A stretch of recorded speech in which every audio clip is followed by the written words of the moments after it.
오늘 하나님이 우리들에게 주시는 말씀 민수기 20장 7절에서 13절까지 말씀입니다. 우리 구약 229쪽에 있습니다. 7절에서 13절 우리 같이 교독으로 읽고 마지막 13절 함께 읽겠습니다. 7절 제가 먼저 읽습니다. 여호와께서 모세에게 말씀하여 이르시되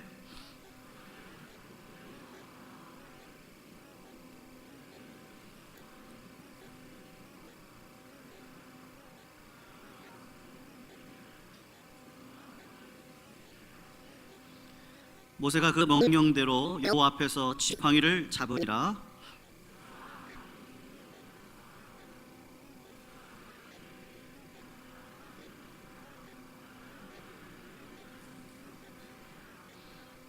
모세가 그의 손을 들어 그의 지팡이로 반석을 2번 치니 물이 많이 솟아나오므로 회중과 그들의 짐승이 마시니라.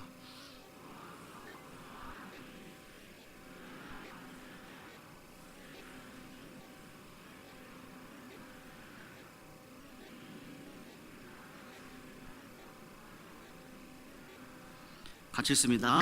이스라엘 자손이 여호와와 다투었으므로 이를 무리바 하니라. 여호와께서 그들 중에서 그 거룩함을 나타내셨더라. 아멘. 우리 한 번 더 기도하고 주의 말씀 듣겠습니다. 하나님 아버지 감사합니다. 올 한 해도 변함없이 우리에게 풍요로운 이 설 명절을 허락하시고 또 그 가운데 주님의 거룩한 날 주셔서 우리가 예배로 함께 모일 수 있는 귀한 가족 공동체가 되게 하심을 감사합니다. 이 시간 말씀으로 우리를 찾아와 주시고 하나님의 교훈으로 우리를 말씀하셔서 우리 마음속에 새로운 하나님의 뜻을 알고 새로운 소망으로 이 땅을 향해 살아나갈 수 있도록 인도하여 주시옵소서.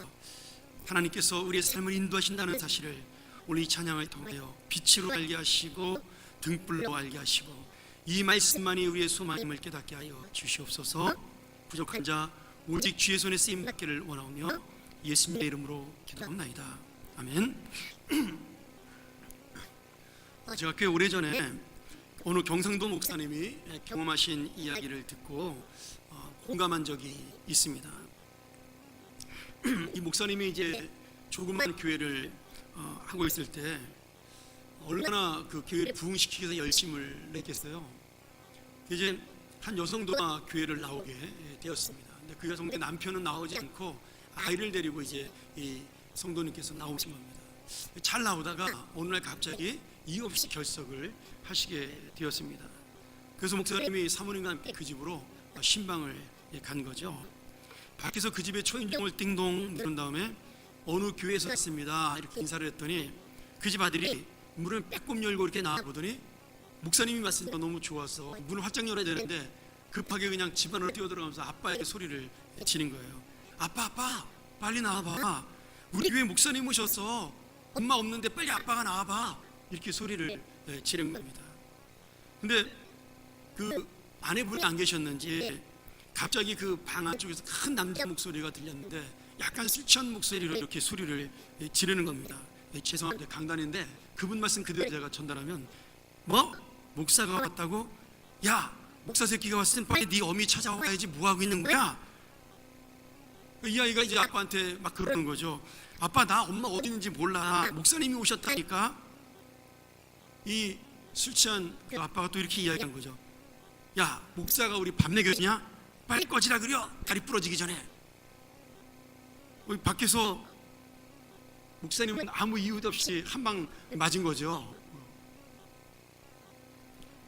이 성격 급한 목사님의 마음속에서 폭탄의 뚜껑이 막 열리려고 모락모락 힘이 나는 겁니다. 얼마나 화가 나겠어요. 자기 나 얼굴 한번 본 적 없는데 아니 지가 내 애비도 아닌데 왜 이 시키 저 시키 하나 이 속으로 막 올라오는 거죠.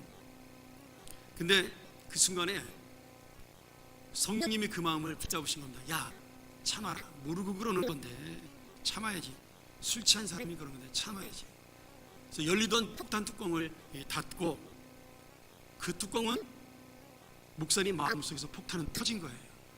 그래서 기분은 나쁘죠. 상처도 받고 그 마음속에 숙검정이 돼가지고 집으로 돌아오게 되었습니다.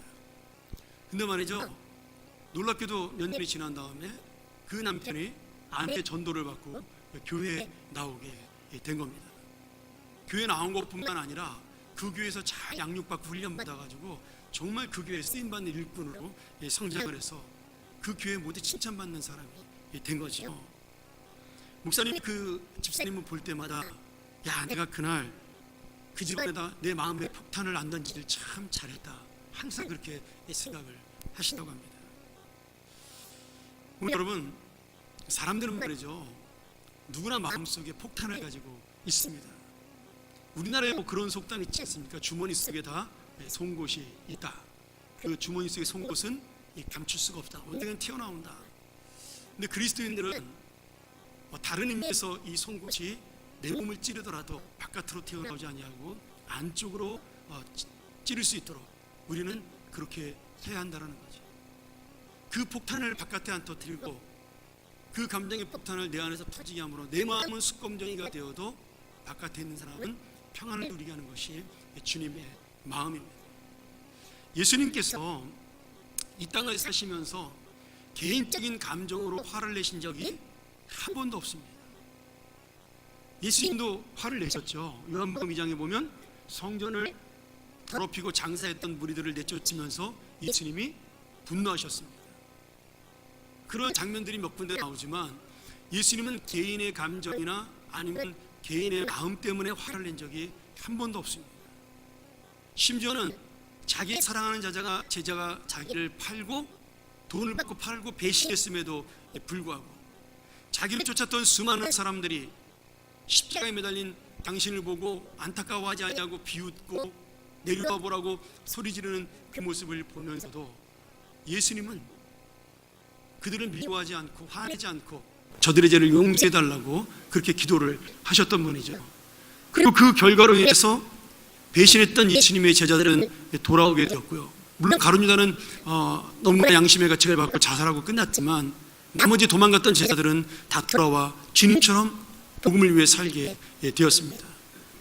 그리고 예수를 비웃었던 수많은 사람들은 예수를 믿게 된 것이죠. 오늘 여러분, 예수님께서 당신의 감정대로가 아니라 하나님의 뜻대로 사신 것으로 인하여 지금 우리가 이 자리에 하나님의 자녀로 있게 된 것입니다. 우리의 마음속에도 내 안에 있는 폭탄을 참고 송곳을 숨길 때 저는 예수님처럼 하나님의 은혜가 우리 교회 또 여러분의 인생 속에 많은 영혼을 살리는 놀라운 결과로 열매로 나타날 줄 믿습니다. 오늘 말씀에 보면 우리가 그렇게 위대하게 생각한 지도자 모세가 이 감정의 폭탄을 터뜨리는 바람에 하나님의 책망을 받은 안타까운 모습이 나오고 있습니다. 이스라엘 백성이 이제 거의 가나안 땅에 다 왔습니다.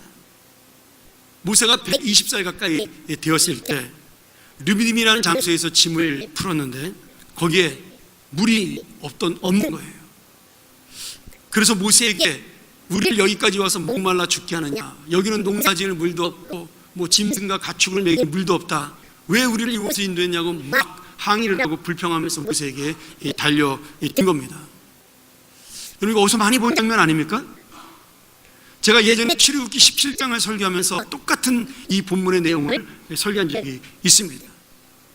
그때 하나님께서 그 바위를 지팡이로 치라고 말씀하신, 내가 그 위에 서 있겠다라고 말씀하시면서 제가 그 본문을, 그게 바로 예수 그리스도의 생수를 주는 희생이라고 여러분에게 말씀을 드린 적이 있죠. 그 출애굽기 17장, 다시 말하면 38년 전에 있었던 일이 지금 다시 모세가 120살이 되었을 때 반복이 된 겁니다. 그때 당시 모세는 불평했던 이스라엘 백성들, 똑같은 모습 똑같은 마음으로 불평했지만 그때는 하나님의 말씀에 순종해서 지팡이로 그 바위를 쳐서 생수를 나게 하였고 하나님의 영광을 드러냈습니다.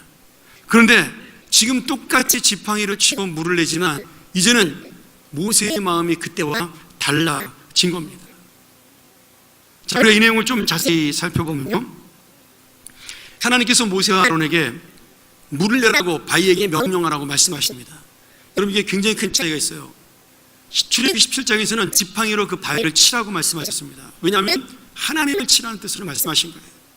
너희가 나를 침으로 너희는 살리라. 나는 죽지만 너희는 생수를 얻으리라. 예수님을 보여주시기 위한 거죠. 근데 오늘 이 민수기 20장의 말씀은 치라는 말씀이었고 그 바위에게 명령하라고 말씀했습니다. 근데 모세가 백성을 향해서 분노하고 화난 감정, 저 인간들은 어쩜 저렇게 불평하고 불만만 하는가, 그 화난 감정으로 하나님의 말씀을 깊이 있게 생각하지 못하고 지팡이에 자기의 분노를 심어서 그 바위를 2번 두들겼습니다. 여러분, 모세는 분노해서 지팡이로 두들겼지만 반석에서 물이 나왔습니다. 하나님의 약속은 지켜진 거죠.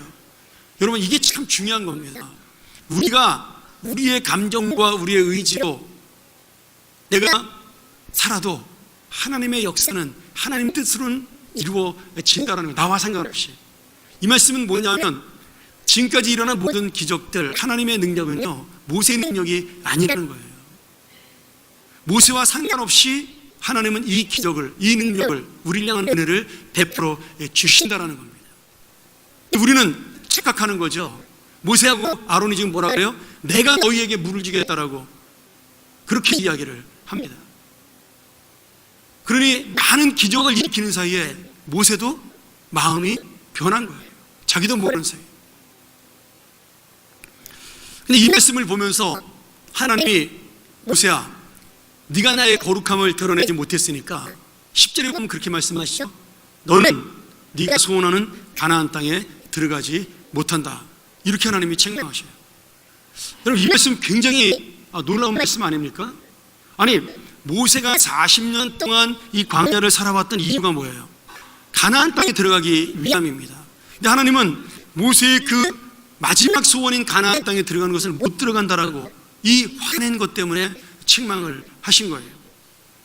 자, 우리가 이 본문을 보면 아니 뭐 화 한 번 내고 가지고 하나님께서 그렇게 충성했던 모세를 가나안 땅에 못 들어가게 하는가? 그리고 화 좀 낼 수 있지 않나? 여러분, 이해할 수 있잖아요. 저는 목회자로서 충분히 이해가 됩니다. 수십 년 동안 내가 정성껏 사랑을 베풀고 희생했고 그리고 돌봤던 그 성도들이 날마다 불평하고 날마다 원망하고 매일 싫은 소리 한다면 여러분, 어떤 목사님들 화가 안 나겠어요? 지금 똑같은 입장이라는 거죠. 근데 모세는 막 돌로 지금 맞을 뻔하는 그런 상황도 되잖아요. 더더욱 이 화나는 상황이죠. 그때 화 좀 내면 안 되나? 나도 사람인데, 그런 생각이 들 수 있는 거죠. 또 화를 내게 잘못됐다 할지라도 여러분, 40년 만에 처음으로 한번 화를 냈습니다. 그런데 그 화 한 번 냈다고 평생 소원이었던 가나안 땅을 못 들어가게 한다면 하나님 너무 야박한 거 아닙니까? 그 생각이 들 수 있잖아요.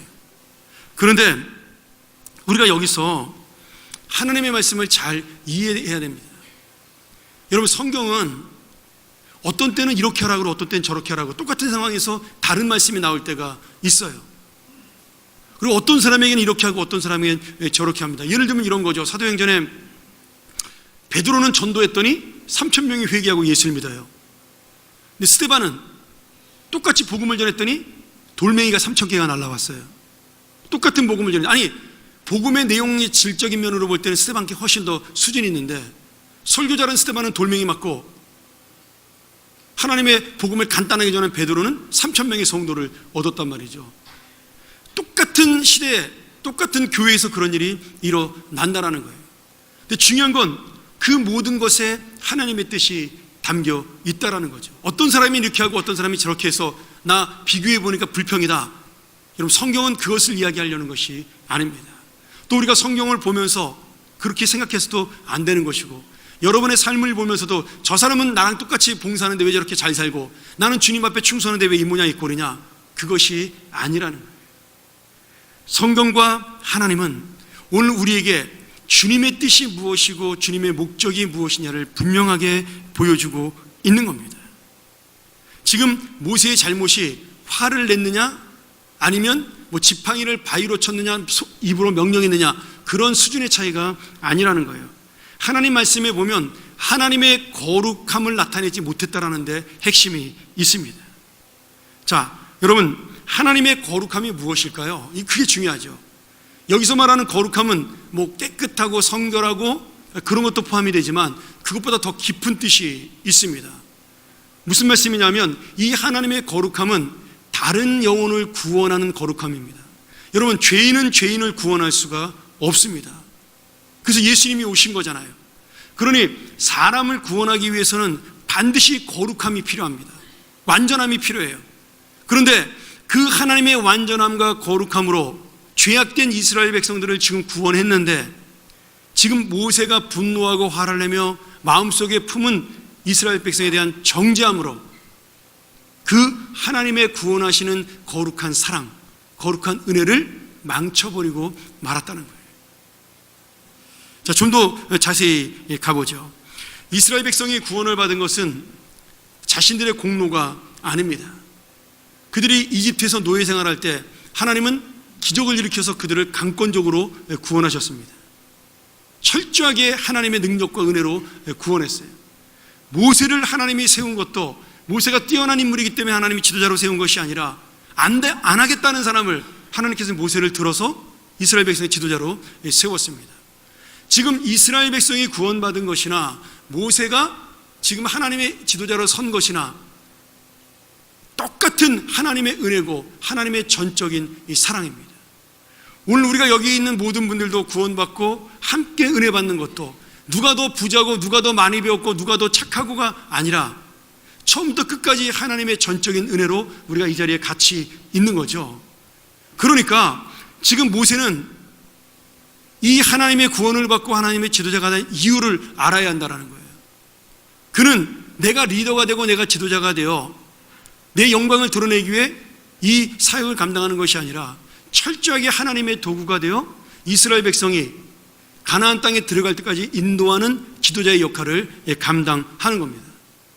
모세는 이스라엘 백성이 잘하든 못하든 착하든 나쁘든 너희는 구원받을 놈이야 구원받지 못할 놈이야 판단하는 것은 모세의 권한이 아닌 거예요.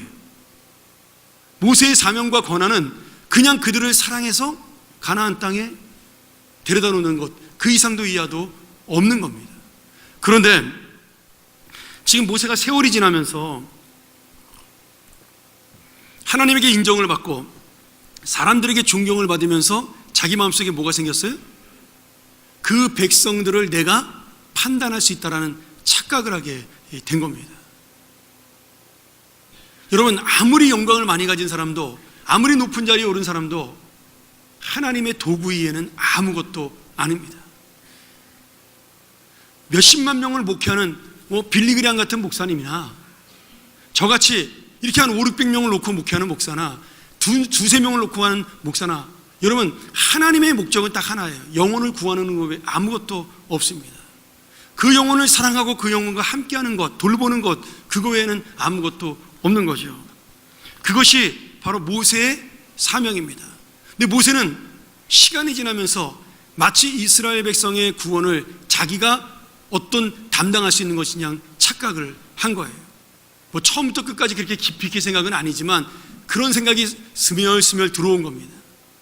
그래서 어느 순간에 불신앙과 불순종으로 불평하고 원망하는 이스라엘 백성들을 보면서 어떤 마음이 들었어요? 야, 저놈들 저거 평생 저거는 구원받지 못할, 저거는 인간 말종이다. 저건 내가 포기한다. 더 이상 쟤네들은 희망이 없다. 그런 마음을 품고 지금 분노로 이 바위를 내려친 겁니다. 그냥 화를 낸 게 아니라 그 마음속에 그 백성들을 심판하는 마음으로 내려친 거예요. 그래서 하나님이 이렇게 말씀하시는 거예요. 내가 나의 거룩함으로 그들을 구원하고 사랑하였고 포기하지 않았는데 왜 네가 네 마음대로 그 백성들을 포기하고 그들이 구원받지 못할 것으로 판단하느냐. 너는 나의 거룩함을 드러내지 못했다. 이것이 바로 모세가 갖고 있었던 심판의 이유입니다.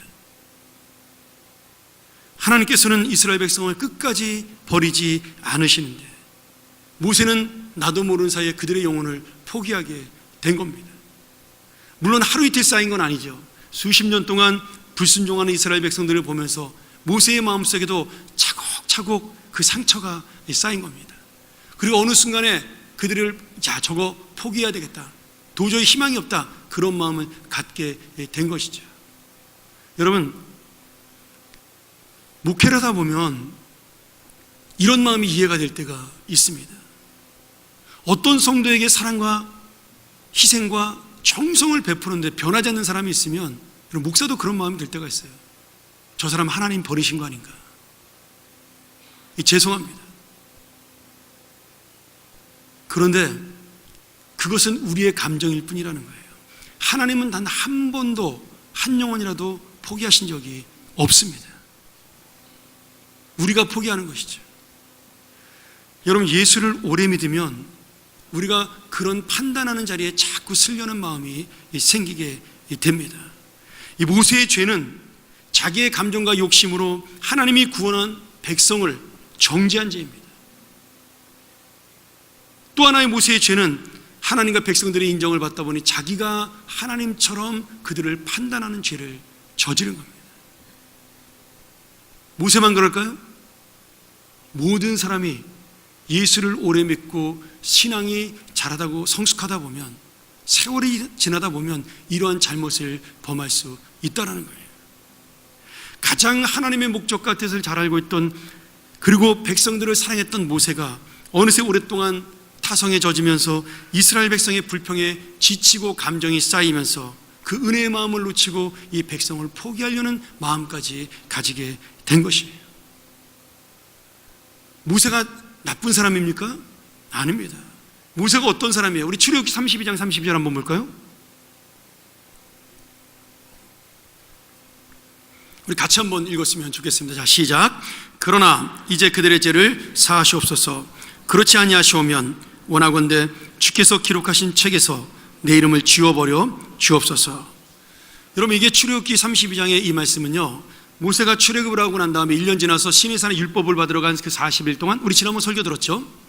이스라엘 백성들이 모세가 없는 걸 두려워해서 금송아지를 만들어 하나님이라고 섬겼던, 그리고 난 다음에 하나님이 이스라엘 백성에게 분노해서 모세를 불러가지고 이렇게 말씀하셨죠. 야 모세야, 쟤네들 내가 딱 보니까 싹수가 노래, 저놈들 포기하고 내버려두고 우리끼리 새로운 나라, 새로운 민족을 만들어서 가나안 땅으로 가 새로운 하나님의 나라를 만들자, 이렇게 모세에게 권유했어요. 물론 하나님이 모세의 마음을 시험하신 거죠. 그때 모세가 뭐라고 말씀하죠? 이 말씀이에요. 하나님, 차라리 내 이름을 생명책에서 지워질 망정 난 저 백성들 포기 못합니다. 여러분, 이게 얼마나 대단한 희생이에요. 이 땅의 인생만 포기하는 것이 아니라 저 하나님 나라의 영원한 인생도 나는 저들과 함께하지 않으면 포기하겠다라는 모세가 얼마나 위대한 사랑을 보여주는 거예요. 이 백성을 위하여 영생도 내가 포기하겠다라고 말씀하는 거잖아요. 나는 죽어도 저들은 살리겠다라는 그러한 믿음이잖아요. 그런 모세가 38년 만에 이렇게 포기하는 사람으로 바뀌고 만 겁니다. 오늘 여러분, 우리가 복음과 생명의 거룩함을 나타내지 못하는 교회, 복음과 생명의 이 놀라운 사랑을 나타내지 못하는 그러한 하나님의 사람이 된다면, 아무리 위대한 사람도, 모세처럼 하나님의 위대한 지도자도 절대로 하나님의 심판에서 벗어날 수 없다라는 거예요. 여러분, 이 땅에 우리의 목적은 온전히 하나님의 도구에 불과한 겁니다. 온전히 우리는 하나님의 사명의 도구에 불과한 자예요. 사도 바울이 고린도후서 9장 마지막 절에 17절인가요? 이렇게 고백을 해요. 내가 많은 사람을 구원하는 도구로 쓰임받다가 하나님 앞에 내가 마지막에 버림받을까 두렵다, 그런 고백을 합니다. 사도 바울이 믿음이 없어서 그럴까요? 물론 이 본문을 해석하는 많은 목사님들이 예정론으로 해석하면서 다른 방법으로 번역하는 분도 있습니다. 그러나 문자적으로 볼 때 사도 바울은 분명히 항상 내가 진짜 구원받은 인생인가에 대한 두려움과 떨림으로 자기의 구원을 이루기 위해 살아갔던 사람이라고 우리가 볼 수가 있는 거죠. 그렇게 하나님의 복음을 위해 평생을 바쳤던 사도 바울도 어느 순간에 내가 지금 바른 길을 가고 있는 건가? 내가 스스로 하나님이 되고 있지는 않는가? 내가 저 사람들을 지금 심판하는 심판자가 되지는 않았는가? 끊임없는 그 고민과 몸부림 속에 자기의 사명을 놓치지 않으려고 붙잡았다는 거예요. 오늘 여러분, 우리도 처음에는 모세처럼 하나님의 은혜를 감사하고 하나님의 뜻을 이루려고 순수한 열정으로 이 사명을 위해 애를 씁니다. 하나님의 뜻대로 살려고 몸부림을 칩니다. 시간이 지나면요, 그것이 굳어지고 묻어지면서 나의 감정에 빠져 주님의 뜻을 놓쳐버리고 내가 원하는 것, 내 감정대로 내가 이루고자 했던 것을 이루게 모세처럼 폭탄을 터뜨릴 수 있다라는 거예요. 그러니 13절에 모세가 주님의 거룩함을 드러내지 못했다라고 하시는 이 말씀은 끝까지 인간적인 감정과 욕심을 버리고 주님의 거룩함을 놓치지 않는 사명의 마음으로 살아가는 것이 쉽지 않다라는 것을 보여주고 있는 겁니다. 그리고 우리가 읽었던 마지막 말씀에 하나님께서 뭐라고 말씀하셔요? 그들에게 하나님의 거룩함을 보여주었다라고 13절에 말씀합니다. 모세는 그들을 포기했지만 하나님은 그들을 포기하지 않겠다라고 말씀하고 있는 거예요. 물론 모세는 회개하죠. 철저하게 회개하고 다시 바른 지도자로 돌아서게 됩니다. 얼마나 다행이에요. 초심으로 돌아간 것. 사람이요, 나이를 먹게 되면, 저도 그렇습니다만은 두 가지의 큰 특징이 생깁니다. 하나는 건망증입니다. 제가 가끔 요새 신방을 가다가 이제 핸드폰으로 내비게이션을 이렇게 잡아놓고 한 20분쯤 운전하다가 전화기를 찾아요. 전화하려고. 내가 전화기를 어디다 놔뒀지? 교회 사무실에 놔두고 갔나? 막 찾아요. 그러면 저희 집사람 더 황당합니다. 같이 찾아요. 옆에서. 그런 얘기 한두 번이 아닙니다. 지난번 신문에 봤더니 어떤 분이 다림질하고 있는데 전화가 와가지고 다리미를 여보세요 이렇게 됐다가 화상 입어서 병원에 입원했다는, 이거 진짜 실화로 한번은 이렇게 실린 적도 있지 않습니까? 여기 솔직히 전화기 냉장고나 찬장에 안 넣어본 사람 계셔요? 우리 어르신들 중에? 한 번씩 경험했던 일이죠. 저 같은 경우는 성격이 꼼꼼해서 반드시 전화기를 놓는 자리에만 놓습니다. 저는 그래요. 그 자리에 꼭 시계하고 전화기를 놓습니다. 그래서 잊어버리면 더 못 찾아요. 잘못 놓으면은. 딴 데는 전혀 생각이 안 나니까. 저는 지금 50대 중반이 이 정도니까 우리 여기 계신 어른들은 오죽하시겠어요. 또 이 연세가 들면 어떤 특징이 생기냐면, 두 번째가 뭐였죠? 잊어버렸나요? 농담이고요. 자, 자기가 좋아하는 것만 기억합니다. 이게 연세 드신 분들의 특징이에요. 막 이렇게 말을 해놓고, 많은 분들이 그렇습니다. 내가 언제 그랬어? 내가 원하는 것만 기억합니다. 아마 70 넘으신 분들은 다 그런 소리 들으셨을 거예요. 아니, 어머니 옛날에 그랬잖아요. 아빠 그랬잖아. 나 안 그랬어. 해놓고 안 그랬다고 그럽니다. 거기에 또 하나의 특징이 있는데, 그게 뭐냐면 고집입니다. 왜 고집이 생기는지 아세요? 연세가 드시면 경험이 많아집니다. 아는 게 많아지고요. 그리고 세월의 연륜이 쌓이기 때문에 내가 쟤보다 낫다라는 생각을 하게 됩니다. 그래서 자꾸 고집을 부리게 돼요. 여러분, 모세가 그 오류에 빠진 거예요. 신앙의 건망증이죠. 내가 옛날에 얼마나 저들을 사랑했던가를 잊어버린 거예요. 너무 힘들어서. 그리고 120세가 돼가니까 정말 저들을 40년 동안 내가 관찰했더니 저거 아니다, 그 생각이 든 겁니다. 근데 그거는 철저하게 모세의 개인적인 감정이라는 거예요. 어떤 사람도 내 생각만이 옳은 사람도 없고 내 의견만이 옳은 사람도 없는 거예요. 사랑하는 여러분, 우리가 예수를 믿는다는 게 뭐냐? 저는 두 가지라고 봅니다. 하나는 예수님을 따라가는 거예요. 예수님을 따라가는 거. 예수님이 어려울 때, 힘들 때 비난하지 않고 침묵하셨어요. 그럼 나도 침묵하는 겁니다. 예수님이 고통스럽고 힘들 때 저들을 향해 기도했습니다. 그럼 나도 기도하는 겁니다. 예수를 믿는 것은 그 이상도 이하도 아닙니다. 그냥 예수를 따라가는 거예요. 내 감정이 아니라, 내 경험이 아니라, 내 생각이 아니라, 내가 옳은 것이 아니라, 내가 볼 때 말도 안 되는 것 같은데 주님이 하셨으면 나도 따라가는 겁니다. 오늘 여러분, 모세가 이걸 놓친 거예요. 순간적으로 너무 화가 나서. 그런데 모세는 잠깐 이 감정을 놓쳤지만 우리는 잘못하면 이 감정으로 오랫동안 신앙생활할 수 있다는 겁니다. 사랑하는 여러분, 오늘 모세의 마음이냐 예수님의 마음이냐? 이번에 명절이 되면 또 우리 가족들 다 만나시잖아요. 가시면 제발 정치 같은 얘기 하지 마시고요. 모였다면 그것 때문에 싸운다 그러더라고요. 복음을 가지고 얘기하시고 그 세상적인 얘기 하나 안 믿는 가족들 화내지 말고 불쌍히 여기세요. 몰라서 그러는 거예요. 몰라서. 무지해서 그러는 겁니다. 그들이 아무리 많은 지식을 가지고 있어도, 그들이 아무런 명예를 가지고 있어도 예수의 생명을 모르면 여러분 세상 밖에는 얘기하지 못하는 겁니다. 그게 왜 미워요? 불쌍해서 전도해야죠. 그게 복음이죠. 제가 좋아하는 독일의 유명한 신학자가 있습니다. 헬무트 틸리케라는 분인데요. 우리 사진 한번 볼까요? 제가 우리 부교육자들한테도 굉장히 이분 책 좀 많이 보라고 몇 권 안 돼요 또 남겼던 굉장히 유명한 설교가입니다. 근데 그분이 설교 시간에 이런 이야기를 했습니다.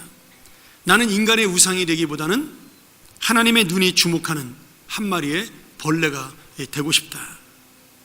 조금 과장은 되어 있겠지만 이분이 하신 말씀에 의미가 있습니다.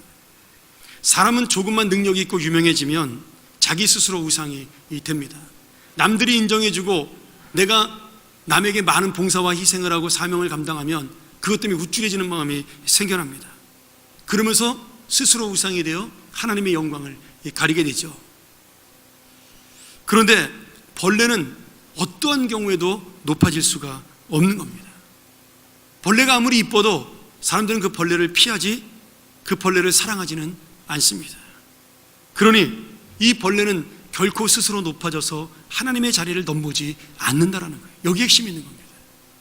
그래서 이 틸리케가 뭐라 그래요? 사람이 존경하는 그런 인물이 아니라 하나님의 눈이 바라보는, 하나님의 눈이 사랑하는 벌레가 되고 싶다라는 거예요. 차라리 벌레처럼 이 땅에서 대접을 받아도 하나님 앞에 인정을 받는 것이 교만해지는 것보다 낫다라고 고백을 하는 거죠. 근데 아이러니하게도 이렇게 고백하신 분이요, 지금 현대의 가장 위대한 설교가 중에 한 분으로 남아 있습니다. 이게 참 아이러니한 거죠. 사랑하는 여러분, 우리가 놓치지 말아야 합니다. 내가 예수를 왜 믿는가?